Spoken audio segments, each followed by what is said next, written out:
There was no mystery why this finger of river was called Sangre del Sol. With its winks of gold and copper, the gleaming stream seemed bled from the sun itself. Leaning on the stern, Eve looked across as Claire freed her foot from its wedge beneath one of the thwarts and adjusted her life jacket. Though she'd left her braces back in the Jeep, she seemed to manage without them. Claire clicked the side of her dive watch, freezing a timer. "How about you let us take a turn up front?" she called out. "It takes more muscle to steer up here," Neto said. "Gives us better control of the boat." "How do you know we don't have more muscle?" Claire asked. In the section in front of them, Gay J popped a biceps, and Will shook his head. "You're such a fag." "You think?" Jay pulled off his mariner's cap, dipped it overboard, and clamped it back atop the blue bandana fastened over his scalp. He swiped the oar through the water a few times, propelling them in lurches. "We can steer," Claire persisted. She glanced at Eve for solidarity. It did look more fun up there. "Don't you want to ride closer to the bow?" Eve felt all 7 sets of eyes settle on her and focused more than necessary on wiping drops from her Ray-Bans. "I'm okay. That's not what I asked," Claire said. But the others had already moved on, rowing and chatting, and Eve felt a burn in her face, the shame of having failed some test she hadn't signed up to take. "You're a grown woman. You can't ask for a damn seat you want?" Claire held a contemptuous stare on Eve. "Why don't you speak up?" "I'm trying."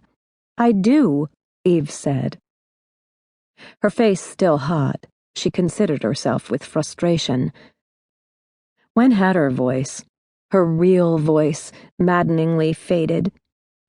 She remembered it when she was a girl, braying laughter and sitting side by side with her father at the listing upright Yamaha, his calloused hands raspy over hers, guiding her to the right keys, making her fingers sing.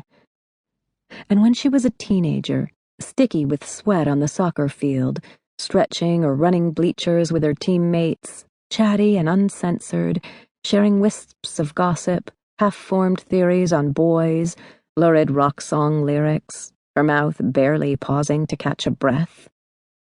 Where had it gone? Into the void her father left when she came home from junior finals to find the mint green Tercel hatchback gone for good, and her mother sitting on the porch in her bathrobe smoking one of her hidden cigarettes in the flagrant open? Or had it gone underground later, after she'd tucked safely into her life with Rick? No, she'd still had it then, and then. Or at least some of it. She could still hear her own music, give it expression. It had never vanished, but the volume knob had been adjusted down ever so slightly, by indiscernible degrees, the invisible drift of twilight into darkness. Will stood, wobbly in the raft, bringing Eve back to the present and the great seating debate. "I'll switch with you, Claire," he said. "We'll give up their spot for Eve." An awkward silence. Finally, Sue said, "I don't care where I sit."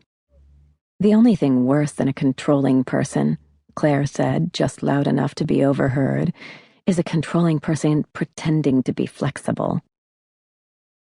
Harry gave a wobbly look to his wife and then rose in her place, relinquishing his seat instead, and Eve and Claire moved up toward the bow.